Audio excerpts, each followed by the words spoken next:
So hello guys, to be हो रहा है Man vs Wild chapter number 1, 2. कोई हौजिक यौरे मिनी तुमजांग कसारगी बुबोन ने मिनी तुमजांग ले रहे हौजिक मैं अपना मन लोकेशन चैनल से सब्सक्राइब तो बिया सब्सक्राइब तो सेमिरो मैं अनो बोय तारडी कोई याम वाना वीडियो सेमजा बने सब्सक्राइब तो दे तारडी याम वाय hello guys welcome back to my new video मैम हौजिक से कनो निको हौजिक से यामना सु साइदना को हौजिक से यामना सा दो अखोइगी हौजिक यामना साबजिदा अखोइगी कसारोम दसु आदि बुबोन ने फाम खंगरमने बको बुबोन से आदि असिगा बुबोन यौद्रिङेदसु आदि सुम अखोइ वाटरफॉल दुमाय तब इसिंग खर लेब नुंग खर लेबदो अदो दुमायना मफम खर लेब मफम जे अखोइजु सुम चटपगी प्लान बुदि लेब नांदै बुदि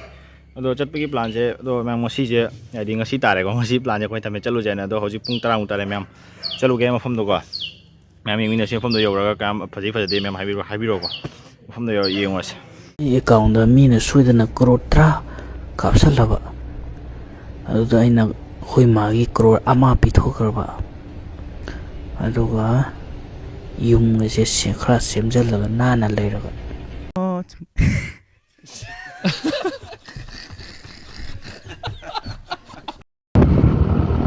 साउंड को हटा दे रखा हूं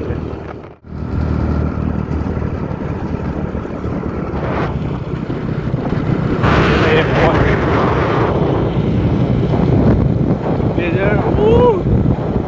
मी होम नहीं जमा मम्मी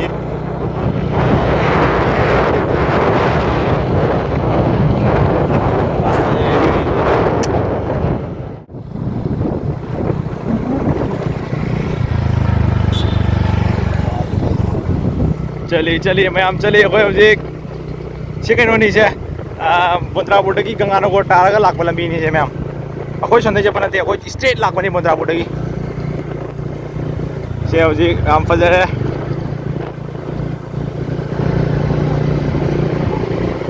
अहान बनी मैम चतोय बोंडो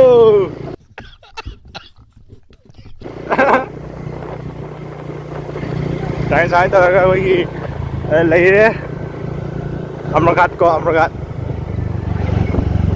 मणिपुर मी जिंग मदि अमरघाट है कहीं खम मरो भाई से लेरे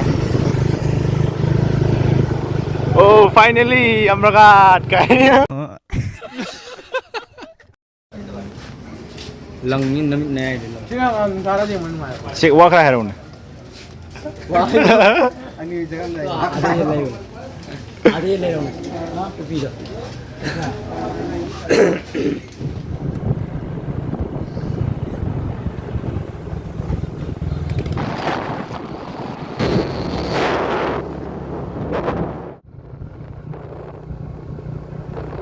गणेशपुरी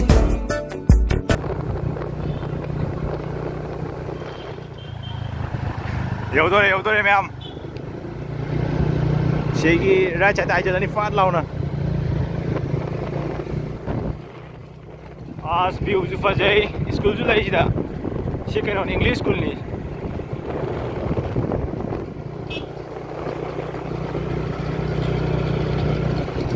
मैम कैमरा आज दिखर नहीं है कोसी की वारा वो याद है आज गाड़ी था नहीं है कैमरा आज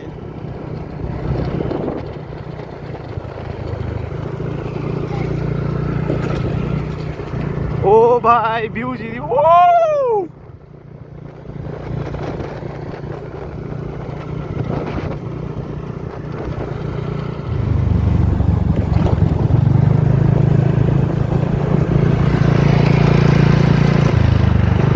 आज मैम व्यू जी दी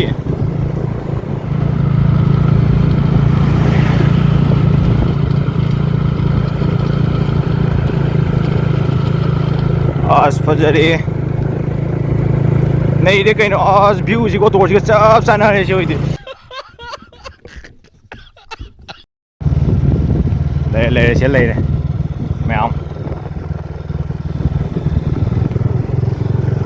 cheers हम राती का जब फजे के तरह व्यू जी थी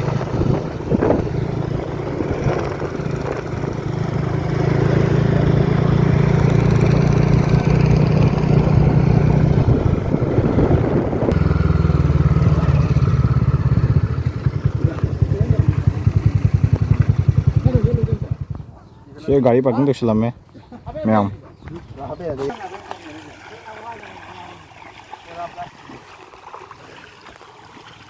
as fazare sidi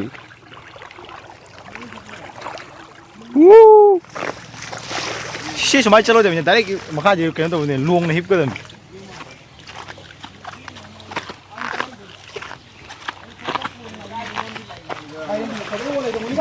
guys waiku di ji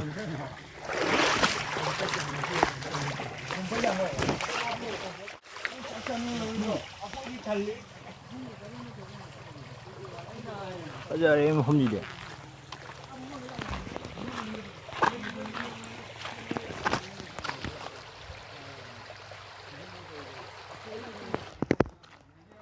mang lấy khôi party sẽ lấy đấy xin sẽ đây phải là gì đấy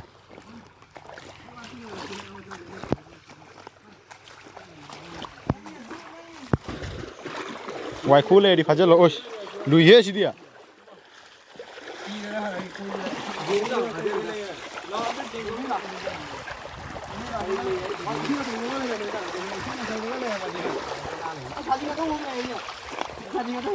cái đi अंदर पे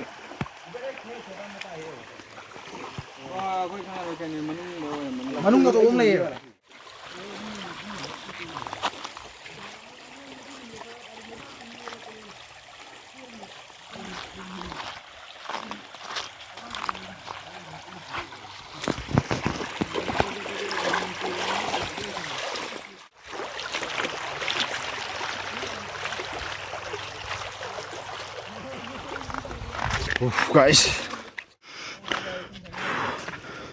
guys लोरे हम जी दे पूरा जंगल मंगल भूत की फिल्म में कुम जानी चला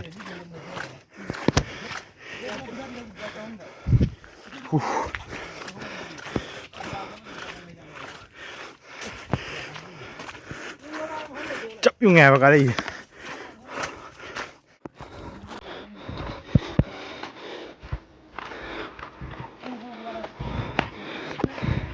let's go cái dân dân mình tới muốn đi mèo guys chỉ price street này chấp vô ngày đâu wow view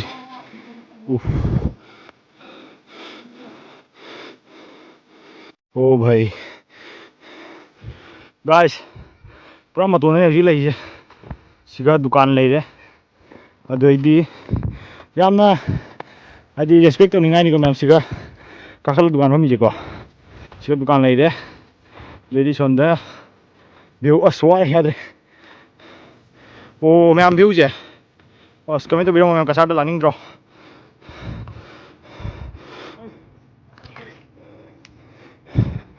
ओ भाई guys haven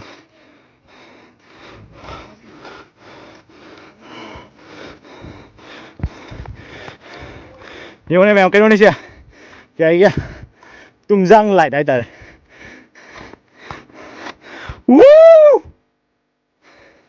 mi âm lần này có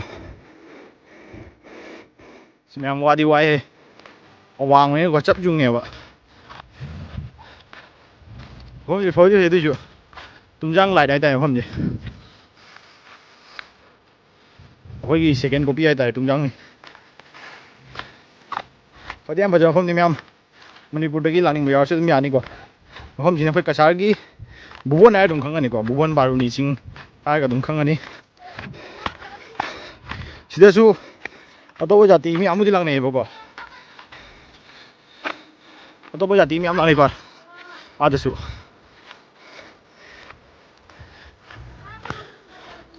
si actually đi coi nè si cái làng con tầm yam rồi được लगभग 800 meter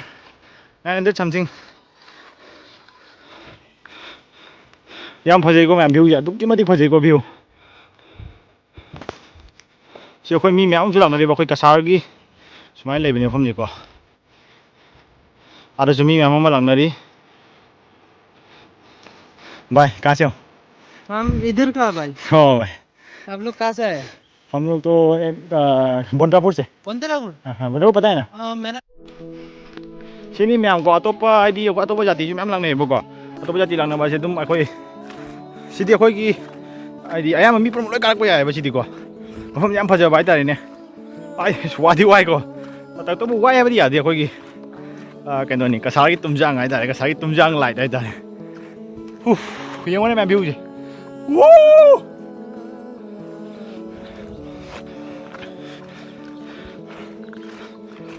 सिनी ma'am view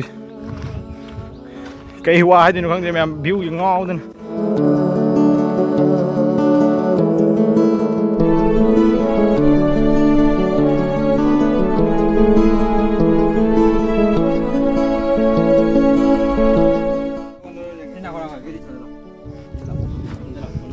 mini तुमजांग असनुसा ये लोरे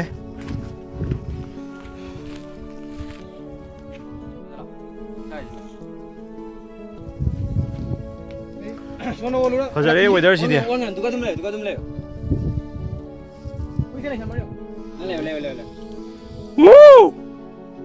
तो काम नहीं से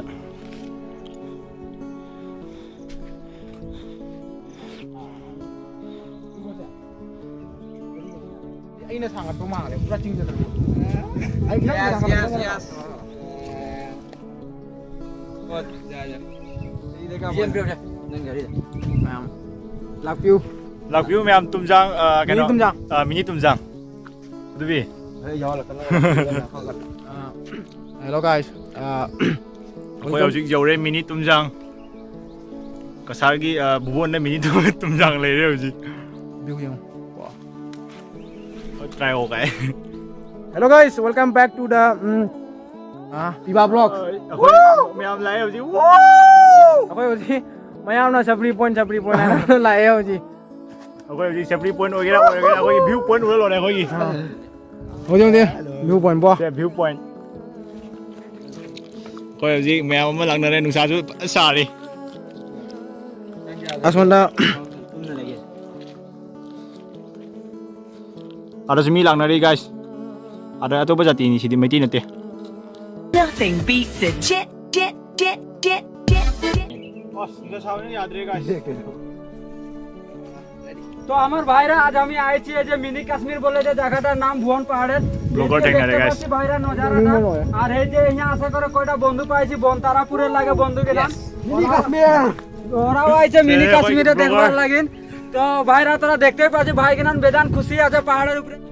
ma'am हौजिक अखोय लेरे मिनी तुमजांग दा अखोय सिगा मोइना खाल दगी ब्लॉगर मैम अमा लांगना थिंगनारे अखोय सेजों गुरिया खाली काट अजे मोइना खालाय जे केनो निको से असे मोइना खालाय जे केनो अखोय की बोत्राबडे लागाना धर्मी मैम खानो हमरो मणिपुर दे इंगिरो को ताडे सुम इंगिरो आई याम साना डिटेल्स हाजे आरो के सिनी मैम अदो वीडियो से कमा वीडियो से अखोय की फेसबुक कंटेंट क्रिएटर अजे फेसबुक ले आज मा यूट्यूब पुदी हांग के 77 के 77 के फॉलोवर मैम अखोय से ले अखोय की भैया फॉलोवर कैसे से मैम अखोय से जाति प्रम लोय पुल्ले अखोय की सिगा मैतै मणिपुरी अतोपा जाति लोय पुल्ले से अमुक तनी से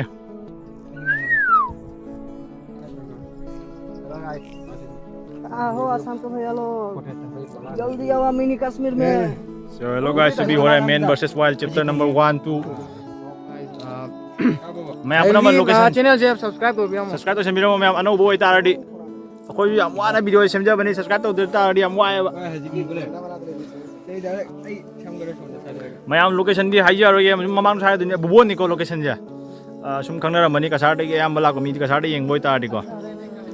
मैं याम सु लापि लोकेशन जे विजिट तो भी नुंगाई को मखम जे अखोय सुम मी छपरी केगा हाइजा छपरी हाइजा वातने फम जे लाकप ngam दे वातने हम त ला येंगो मैम पूरा हेबे नि सरगा ने बेन है गाइस ब्लॉगर अमा थेंग ये माय स्ट्रगल जे नु साम पुरी जा करे बोल आज ब्लॉग आ बता का वीडियो का भी पूरा माये राइड करना प्लेन को एगो मैदान माने ओना की सुने को पानी के कोई ये लोय पुल्ले ठीक नहीं थे ओ न दे प्लेन लगे ओ आगे रास्ता ही को मोटी न करी ओय ꯌꯥꯗ꯭ꯔꯦ ꯍꯦ ꯒꯥꯏꯁ ꯂꯝꯕꯤ ꯃꯐꯝꯁꯤꯗꯤ ꯆꯞ ꯌꯨꯡꯉꯦ ꯁꯤꯗꯤ ꯆꯞ ꯌꯨꯡꯉꯦ ꯁꯤꯗꯤ ꯃꯐꯝꯁꯤꯗꯤ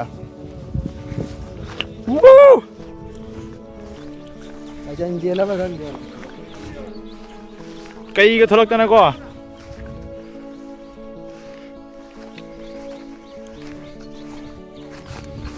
ꯃꯌꯥꯝ ꯍꯧꯖꯤꯛꯁꯦ ꯑꯩꯈꯣꯏ ꯐꯝꯃꯦ ꯁꯣꯝꯗ ꯋꯥꯇꯔꯐꯣꯜ ꯂꯩꯈ꯭ꯔꯕꯅꯤ ꯆꯠꯅꯈ꯭ꯔꯦ ꯋꯥꯇꯔꯐꯣꯜꯁꯤꯗꯤ ꯉꯝꯃꯔꯣꯏꯗ ꯆꯠꯄ ꯁꯥꯡꯃꯟꯈ꯭ꯔꯦ ꯁꯣꯝꯗꯅꯦꯕꯀꯣ ꯑꯁ ꯂꯝꯕꯤꯒ ꯂꯩꯇꯦ ꯋꯥꯇꯔꯐꯣꯜꯗꯨꯗꯤ ꯁꯝꯃ ꯆꯠꯇꯣꯏꯅꯤ ꯑꯁ ꯉꯁꯤ ꯅꯨꯡꯉꯥꯏꯕ꯭ꯔꯣ ꯀꯃꯥꯏꯅ ꯇꯧꯒꯦ ꯑꯁ ꯉꯁꯤ ꯂꯣꯏꯔꯦ ꯑꯩꯁꯤꯅꯤ ꯅꯨꯡꯁꯥꯁꯨ ꯉꯁꯥꯏ ꯅꯨꯡꯁꯥꯁꯦ ꯉꯥꯛꯆꯪ ꯉꯥꯡꯉꯦ ꯌꯦꯡꯉꯨ ꯅꯨꯡꯁꯥ ꯄꯨꯔꯥ ꯆꯥꯛꯑꯦ ꯍꯜꯂꯅꯤ ꯃꯌꯥꯝ ꯈꯨꯠꯁꯦ ꯍꯦꯟꯁ ꯂꯨꯞꯁꯟꯕꯁꯦ ꯅꯨꯡꯁꯥ ꯁꯥꯃꯟꯒꯤꯅ ꯅꯨꯡꯗꯤ ꯅꯨꯡꯉꯥꯏ ꯃꯌꯥꯝ ꯉꯁꯤ ꯋꯥꯇꯔꯐꯣꯜ ꯐꯪꯉꯕꯣ ꯃꯌꯥꯝ ꯍꯜꯂꯒꯦ ꯌꯥꯝ ꯅꯨꯡꯉꯥꯏꯔꯦ ꯉꯁꯤꯒꯤ ꯖꯔꯅꯤꯁꯦꯀꯣ ꯁꯤꯅꯤ ꯃꯌꯥꯝ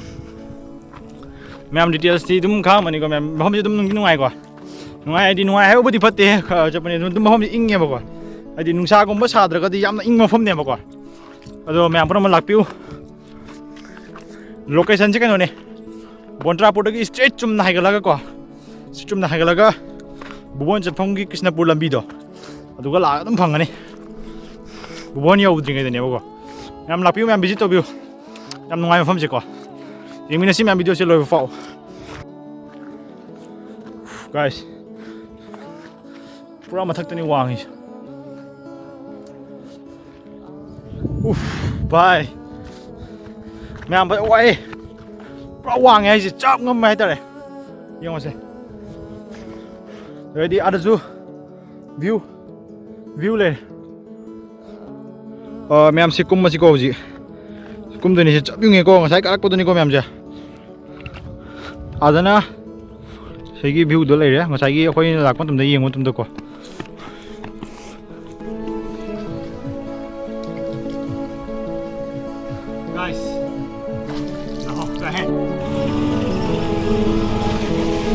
ꯃꯌꯥꯝ ꯉꯁꯥꯏꯒꯤ ꯑꯩꯈꯣꯏ ꯒꯥꯔꯤ ꯄꯥꯔꯀꯤꯡ ꯊꯝꯐꯝꯗꯣ ꯌꯧꯔꯦꯀꯣ ꯒꯥꯔꯤ ꯄꯥꯔꯀꯤꯡ ꯊꯝꯐꯝꯗꯣ ꯌꯧꯔꯦ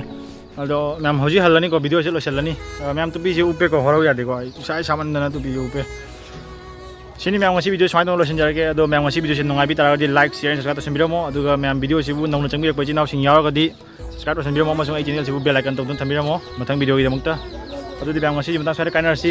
ꯕꯥꯏ ꯕꯥꯏ ꯒꯥꯏꯁ